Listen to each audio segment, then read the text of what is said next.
नमस्कार दोस्तों, आपका हमारे चैनल पर बहुत बहुत स्वागत है। आपने कई बार एसओसी का नाम ज़रूर सुना होगा, जो कि बहुत सारे मोबाइल में होती है, यानी कि सिस्टम ऑन चिप। वो खाली अब मोबाइल तक ही नहीं है, मोबाइल के अलावा जितने अलग वेरिएबल्स हो गए, या फिर कह सकते हैं टैबलेट हो गए, या फिर कह सकते हैं हम स्मार्ट वॉच हो गई, वहाँ पे भी सिस्टम ऑन चिप का इस्तेमाल होता है और आगे भी होता रहेगा।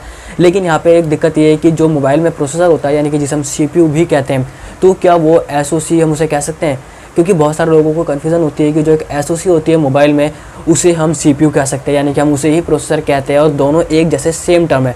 लेकिन ये कहना बिल्कुल गलत है, क्योंकि एक एसओसी एक CPU से बिल्कुल एक अलग टर्म है, क्योंकि एसओसी में बहुत सारे कंपोनेंट्स होते हैं जो कि CPU से उसे एकदम अलग बनाते हैं मोबाइल के।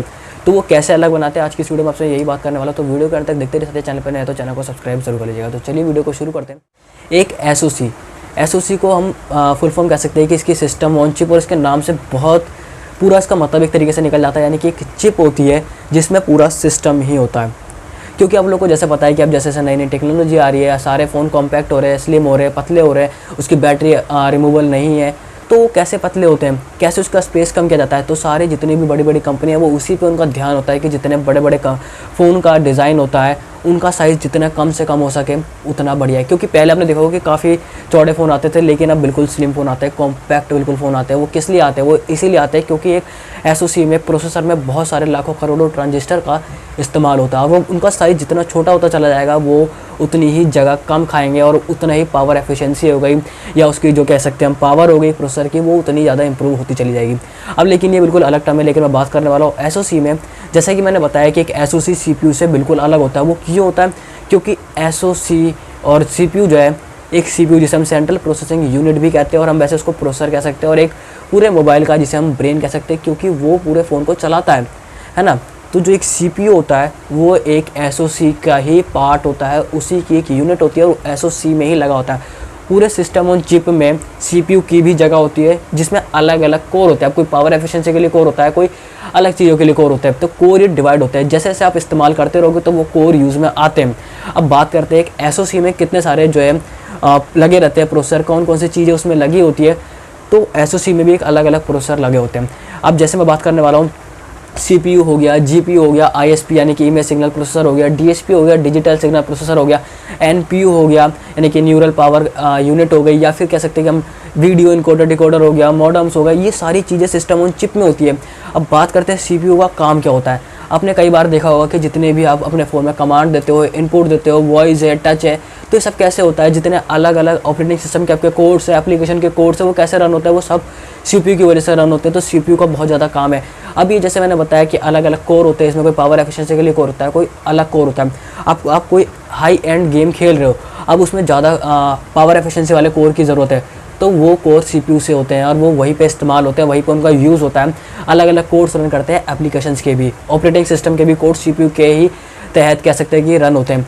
अब बात करते हैं इसके नेक्स्ट चीज़ जो एसओसी में लगी होती है, यानी कि GPU, ग्राफिक प्रोसेसिंग यूनिट। अब GPU कैसे काम आता है? आपने देखा होगा कि पहले एक चीज़ मैं क्लियर कर दूँ, आपके फ़ोन की जो डिस्प्ले होती है उसमें मिलियंस ऑफ पिक्सल्स होते हैं। अब कैसे होते हैं? एक नॉर्मल डिस्प्ले जो होती है 720p की, उसमें भी 1 मिलियन जो है पिक्सल्स होते हैं, और ऐसी अगर कह सकते हैं कि हम 4K की, तो उसमें 8 मिलियन पिक्सल होते हैं। अब ये पिक्सल को कैसे मैनेज करना है? क्योंकि ये जो GPU का काम है, वो हर सेकंड काम करता है पूरे आपको पिक्सल को प्रोसेस करने में। अब 8 मिलियन पिक्सल्स हैं, अब उनको प्रोसेस कौन करेगा? CPU नहीं करेगा खाली, वो अलग चीज़ करता है GPU।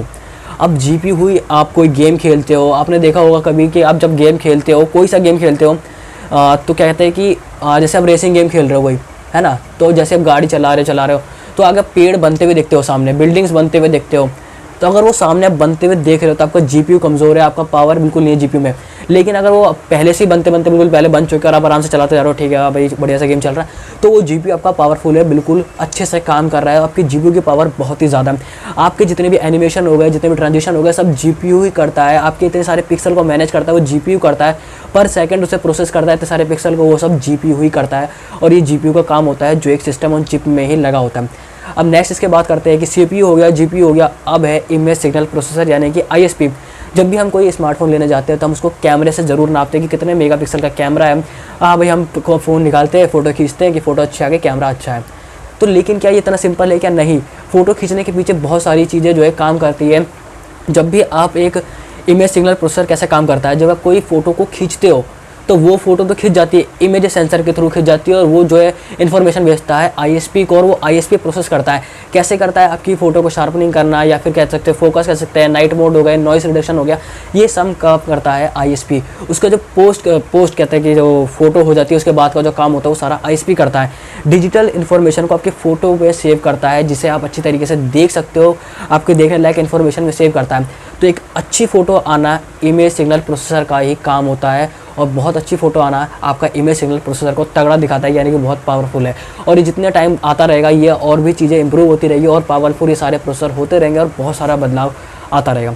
तो आईएसपी का बहुत ही मेन रोल होता है आपकी फ़ोटो में, क्योंकि वो बहुत सारा प्रोसेस करता है आपकी फ़ोटो खींचने के बाद, आपके डिजिटल इन्फॉर्मेशन को आपके सामने लाता है एक अच्छी फ़ोटो के रूप में। अब आगे बात करते हैं इसके आगे डिजिटल सिग्नल प्रोसेसर यानी कि डीएसपी। तो इसको आप सीपीयू से कंपेयर कर सकते हो। ये बहुत सारी मैथमेटिकली जो कह सकते हैं कैलकुलेशन होता है वो करता है, आपके जायरोस्कोप का जो कह सकते हैं डाटा होता है उसको एनालाइज करता है, आपकी फाइल्स को डीकम्प्रोमाइज़ करता है, जिप फाइल हो गई, तो बहुत सारी चीज़ें जो एकदम हाई प्रोफेशनल वाली जो कैलकुलेशन होती है जो सीपीयू नहीं कर पाता वो जो है डिजिटल सिग्नल प्रोसेसर करता है। तो उसका बहुत अहम रोल होता है आपका एसओसी में। तो ये भी एक आपका एसओसी का ही पार्ट होता है आपके मोबाइल में। बात करते हैं इसके आगे न्यूरल पावर यूनिट एनपीयू। तो ये पहले क्या था कि पहले नहीं आता था कुछ साल पहले तक, लेकिन ये अब आपके फ़ोन में आने लगा है, सभी फ़ोनों में आने लगा, और आने वाले समय में ये और ज़्यादा इंप्रूव होगा और पावरफुल होगा।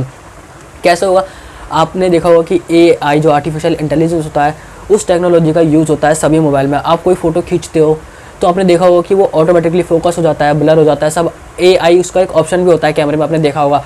उससे रिलेटेड कितनी सारी फ़ोटो आती है, आप कोई ऐप में जाते हो तो क्यों आती है, वो सब आर्टिफिशियल इंटेलिजेंस का कमाल है। जितना आपका कह सकते हैं कि कह सकते हैं और भी जितने सिक्योरिटी चीज़ें हो गई, आर्टिफिशियल इंटेलिजेंस से जितनी भी रिलेटेड चीज़ें वो सब एनपीयू के अंदर ही प्रोसेस होती है, जो कि आपके एक एसओसी का ही पार्ट होता है। आगे बात करते हैं वीडियो इनकोडर डिकोडर। जैसे आप लोग बताएं कि जितने भी एक तरीके सर्किट चिप कह सकते हो आप, या इसे सॉफ्टवेयर भी कह सकते हो, जो कि आपके एसओसी में लगा होता है आपकी वीडियो को कंप्रेस करने के लिए, डीकम्प्रेस करने के लिए। तो ये सारा काम वीडियो इनकोडर डिकोडर ही करता है, जो आपके एसओसी में ही लगा होता है। आगे बात करते हैं मॉडेम की। तो आपने देखा होगा कि आप जो भी फ़ोन चलाते हो तो आपने देखा है कि अलग अलग टावर होते हैं, तो वायरलेस जो सिग्नल आता है वो आपके फ़ोन को थोड़ी पता है कि हाँ ये सिग्नल आ रहा है। वो कैसे पकड़ पाता है कि हाँ ये वायरलेस सिग्नल है, मॉडेम के थ्रू ही पता लगा पाता है। कितनी तेज़ स्पीड है वो मॉडेम के थ्रू ही पता लगती है, कैसे वो कनेक्ट कर रहा है वो सब मॉडेम के थ्रू ही होता है, क्योंकि आपके फ़ोन को नहीं पता कि वो वायरलेस जो है कनेक्शन है, आपका डाटा चला सकता है वो। तो मॉडेम ही उसको समझने लायक ऐसी इन्फॉर्मेशन देता है कि जिससे आपका फ़ोन समझता है और आपका डाटा रन करता है आपके फ़ोन में। तो मॉडेम अलग अलग तरीके से होते हैं, वाईफाई का मॉडेम होता है, ब्लूटूथ का मॉडेम होता है, 4G 5G मॉडेम होते हैं। तो 5G मॉडेम आ रहे हैं, लेकिन 4G अभी सब फ़ोनों में पहले से इंटीग्रेटेड है उसी एसओसी में 4G मॉडेम। अभी तक का जितना जो फास्टेस्ट मॉडेम है उसने 1 Gbps से ज़्यादा की स्पीड को ऐसे हिट कर रखा है, लेकिन वो अलग बात है। तो मॉडेम्स आपकी स्पीड को भी कह सकते हैं कि कैलकुलेट करता है, या आपके स्पीड को भी ध्यान में रखता है। आपके फ़ोन में जो आपके एसओसी में लगा होता है और आपके वायरलेस कनेक्शन को, आपके डाटा की स्पीड को वो तय भी करता है। तो मॉडेम, तो इतने सारे पार्ट बन के एक एसओसी बनता है। तो आप समझ सकते हो कि CPU, GPU, ISP, DSP, NPU, video encoder decoder, modem, तो ये सारी चीज़ मिलके जो है एक एसओसी बनाता है। तभी हम इसे कहते हैं कि पूरा सिस्टम एक चिप में और आपका फ़ोन अच्छी तरीके से रन कर सकता है इसी के थ्रू। तो एक एसओसी एक सीपीयू से यानी कि सेंट्रल प्रोसेसिंग यूनिट से बहुत अलग है, क्योंकि एसओसी का ही पार्ट सीपीयू होता है। तो आज की वीडियो से मुझे उम्मीद है कि आप अच्छे तरीके से आपको क्लियर हो गया होगा कि एक एसओसी एक सीपीयू से कैसे अलग होता है। दोनों बहुत ही अलग है। सीपीयू एसओसी का ही पार्ट होता है, और सीपीयू जो है जितने आपके ऑपरेटिंग सिस्टम के कोड्स है, एप्लीकेशन के कोड्स हैं, उनको रन करने में मदद करता है। तो दोनों बहुत अलग है। तो आप इस वीडियो के बाद अच्छे तरीके से जान गए होंगे कि आप दोनों को एक साथ कंपेयर नहीं कर सकते, दोनों का टर्म बिल्कुल अलग है ना। तो पूरा एसओसी और सीपीयू अलग है। तो फिलहाल इस वीडियो में इतना ही। तो उम्मीद है उनको वीडियो जरूर पसंद आई होगी और आप अच्छे तरीके से समझ गए होंगे कि एसओसी और एक सीपीयू में क्या फ़र्क होता है, और एसओसी के कौन कौन से पार्ट्स होते हैं, उनका क्या मतलब होता है, सीपीयू का क्या मतलब होता है। तो मैं मिलूंगा आपसे एक अगली वीडियो में, तब तक के लिए बस फिलहाल इस वीडियो में इतना ही था। जय हिंद, वंदे मातरम।